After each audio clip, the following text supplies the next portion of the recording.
ابتدينا. ايوه عاجبني على الترند على طول.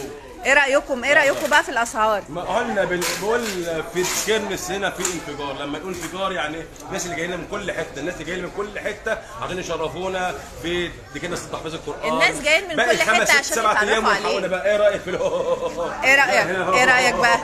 ايه رايك في الاسعار؟ بسم الله ما شاء الله بجد؟ ده الو تصور ولا ايه؟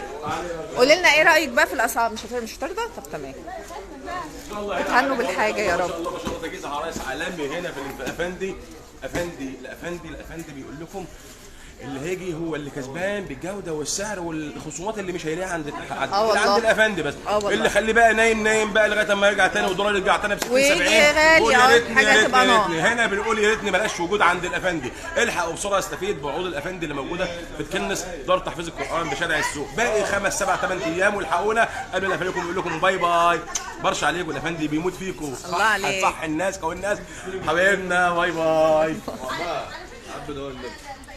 شوفوا العروض، شوفوا جمال ابو مجدي. الله عليك، الله عليك يا ابو مجدي والله.